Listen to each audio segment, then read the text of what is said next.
Political parties में लोगों को फ्रीबीज देने की होड़ लग गई है।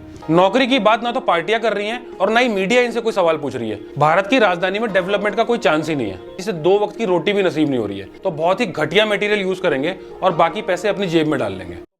दिल्ली जैसा इलेक्शन शायद भारत की हिस्ट्री में कभी हुआ ही नहीं होगा। जो दिल्ली में जन कल्याण की योजनाएं चल रही हैं, वह सारी योजनाएं भारतीय जनता पार्टी की सरकार बनने पर जारी रहेंगी और वह ज्यादा कारगर तरीके से, मोर इफेक्टिवली। अभी हम लोगों ने तय किया है कि हम भारतीय जनता पार्टी के संकल्प योजना के तहत प्रति माह 2500 रुपए महिलाओं को दिया जाएगा।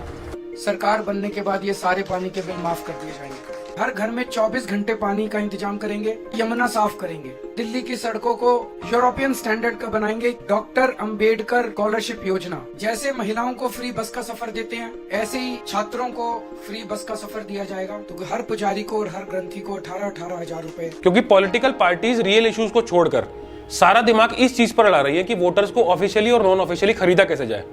पॉलिटिकल पार्टीज में लोगों को फ्रीबीज देने की होड़ लग गई है। डेवलपमेंट, एम्प्लॉयमेंट, इन सब इश्यूज की कोई बात ही नहीं कर रहा है, बल्कि पूरा इलेक्शन इस चीज पर लड़ा जा रहा है कि कौन क्या क्या फ्री देगा और कितना देगा। आम आदमी पार्टी ने कहा हम हर महिला को 2100 रुपए देंगे, तो बीजेपी और कांग्रेस ने कहा हम 2500 देंगे। आम आदमी पार्टी ने कहा हम संजीवनी स्कीम लेके आएंगे, तो बीजेपी ने कहा हम आयुष्मान योजना को 5 लाख से बढ़ाकर 10 लाख कर देंगे। नौकरी की बात ना तो पार्टियां कर रही हैं और ना ही मीडिया इनसे कोई सवाल पूछ रही है, और जनता, उनके पास तो बेचारों के पास कोई ऑप्शन ही नहीं है। आम आदमी पार्टी जो दिल्ली में रूलिंग पार्टी है, इन्हें अच्छे से पता है कि दिल्ली फ्रीबीज की वजह से फाइनेंशियल डेफिसिट में है। उसके बावजूद दिल्ली में ज्यादा से ज्यादा चीजें फ्री बांटने की बातें कर रहे हैं।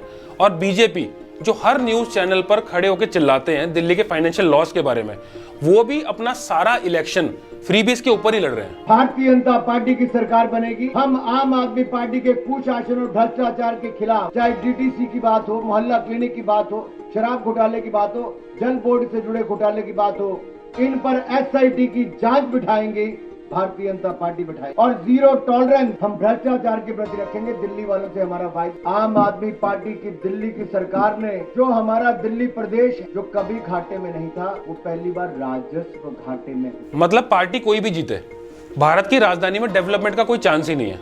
वर्ल्ड हंगर इंडेक्स में भारत की रैंकिंग 127 में से 105वें नंबर पर है।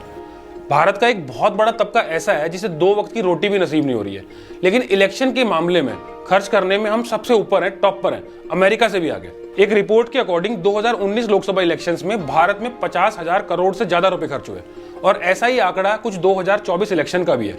आम आदमी पार्टी बीजेपी पर एलिगेशंस लगा रही है कि वो पैसे बांट रही है, और बीजेपी आम आदमी पार्टी पर। महिलाओं को आर्थिक सहायता देने के लिए इन्होंने 3 साल पहले पंजाब में वादा किया था, कुछ नहीं किया।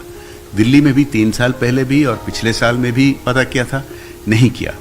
तो आज न केवल हम महिलाओं के लिए ये और गर्भवती महिलाओं के लिए आर्थिक सहायता, हम दुनिया के सबसे बड़ी जो स्वास्थ्य योजना आयुष्मान भारत, जो केवल 2 प्रदेशों में अभी लागू नहीं हो रहे, हजारों करोड़ रुपए मोदी सरकार दे रही है, ये लागू नहीं करते हैं। दिल्ली में लाखों व्यक्ति इससे वंचित हैं, उसको लागू करेंगे। और हमारे गरीब और श्रमिक भाइयों के लिए अटल कैंटीन लगेंगे झुग्गियों में। ऐसे बहुत सारे आज घोषणा किए हैं।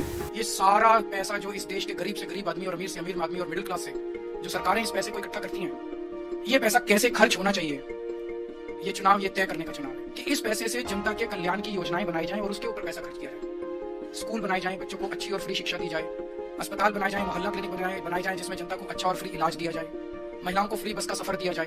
आप लोग सोच रहे होंगे जब इतना पैसा बांटा जा रहा है, इतनी शराब बांटी जा रही है, तो प्रशासन को कुछ कैसे नहीं पता। देखिए, पता सबको होता है, लेकिन कबूतर की तरह आंख बंद करके बैठे रहते हैं सब लोग। अल्टीमेटली इनकी गर्दन भी नेताओं के हाथ में ही होती है। इलेक्शन कमीशन ऑफ इंडिया ने इलेक्शन लड़ने के लिए हर कैंडिडेट की एक लिमिट सेट की है। अगर आप लोकसभा इलेक्शंस लड़ रहे हो तो ये लिमिट 95 लाख है, और अगर आप विधानसभा इलेक्शंस लड़ रहे हो तो आप 40 लाख रुपए तक खर्च कर सकते हो सकता है ये नंबर सुन के आप में से बहुत सारे लोग सरप्राइज हो जाएं, क्योंकि इतने पैसे में तो नेताओं को छींक तक नहीं आती। पैसे लेकर वोट देना सबसे घाटे का सौदा होता है, क्योंकि यही पैसा इलेक्शन जीतने के बाद नेता आपका खून चूस कर निकालेंगे। पेट्रोल पर टैक्स बढ़ा देंगे, आपके घर के बाहर जो सड़क बननी थी उसे बनवाएंगे ही नहीं, या फिर बनवाएंगे तो बहुत ही घटिया मटेरियल यूज करेंगे और बाकी पैसे अपनी जेब में डाल लेंगे। आप जिस पैसे को लेकर इतना खुश हो रहे हो, अल्टीमेटली इलेक्शन के बाद कई गुना होकर ये आप ही की जेब से निकलेगा। कभी बैठकर सोचिए, इतना पैसा बहाने के लिए इन पार्टियों के पास आता कहां से है। आम आदमी पार्टी जो 2015 में घर घर घूमकर चंदा मांग रही थी इलेक्शन लड़ने के लिए, आज करोड़ों रुपए बहाने के लिए कहां से आ गए उनके पास। और बीजेपी, जिनके पास कुछ सालों पहले तक ज्यादा फंड्स नहीं थे, देखते ही देखते पूरी दुनिया की सबसे अमीर पार्टी कैसे बन गई। आखिर इतना पैसा इनके पास आया कहां से? इसका जवाब ये लोग खुद ही दे देते हैं। मीडिया और सोशल मीडिया को करोड़ों रुपए दिए जाते हैं ताकि वो असल मुद्दों के सवाल इनसे पूछे ही ना और इनके प्रोपेगेंडा को आगे बढ़ाते रहे। तरह तरह के टैक्सेस लगाकर इन्होंने पब्लिक की कमर तोड़ दी है और फिर उसी टैक्स के पैसे से फ्रीबीज देकर जनता के वोट खरीद लेते हैं। टोटल बजट का सिर्फ 2% लगाती है भारत सरकार एजुकेशन पर, जो कि बहुत कम है। आजादी के बाद से ही भारत के एक बहुत बड़े तबके को जानबूझकर अनपढ़ रखा गया, क्योंकि अगर ये लोग पढ़ लिख गए तो इन नेताओं के प्रोपेगेंडा को समझ जाएंगे, इन नेताओं से सवाल पूछना शुरू कर देंगे और यही चीज इन पॉलिटिशियंस को पसंद नहीं आती। इलेक्शंस में वोट डालने के लिए हाई क्लास लोग तो आते नहीं है, यहां तक कि मिडिल क्लास भी नहीं आता। इलेक्शन जीता जाता है लोअर क्लास से और इन लोगों को कोई मतलब नहीं होता कि अगले 5 साल किसकी सरकार आएगी, क्योंकि अगले दिन इन्हें रोटी नसीब होगी या नहीं होगी, इनकी पूरी जिंदगी इसी जिद्दोजहद में निकल जाती है। पैसा लेते हो? हाँ? मुझे बुला ला तो मैं भी लेगी पैसा, क्योंकि हम लोग को फर्क नहीं पड़ता है 5 साल कौन सा सरकार चलेगा। अगले 5 दिन तक हम लोग को खाना पीना मिलेगा कि नहीं मिलेगा, इससे हमको फर्क पड़ता है साहब। और इसी चीज का फायदा उठाकर नेता एक दारू की बोतल और 500 रुपए देकर इनका वोट खरीद लेते हैं और इलेक्शन जीतने के बाद इन्हें मिलने वाली फ्री सरकारी राशन या स्कीम्स में घपला करके अपना पैसा वसूल कर लेते हैं। नेता अपने नफे नुकसान के लिए धर्म और जात पात का इस्तेमाल करते हैं और लोगों को लड़वाते हैं और लोग भी आपस में लड़ जाते हैं बिना ये महसूस किए कि वो धर्म के लिए नहीं, इन नेताओं के लिए लड़ रहे हैं। अगर आप अपना भी एग्जाम्पल लोगे तो आपको पता ही नहीं चलेगा कि कब आप अपने दोस्तों रिश्तेदारों के साथ आर्गुमेंट में आ जाते हो इन नेताओं के लिए। और यही चीज इन नेताओं को भी पसंद है, क्योंकि जब तक आप इनके भक्त बन के रहोगे इन नेताओं को काम करने की जरूरत ही नहीं है। आम आदमी पार्टी कहती है कि 2047 तक दिल्ली को सिंगापुर बना देंगे। बीजेपी कहती है 2047 तक भारत को इकोनॉमिक सुपर पावर बना देंगे।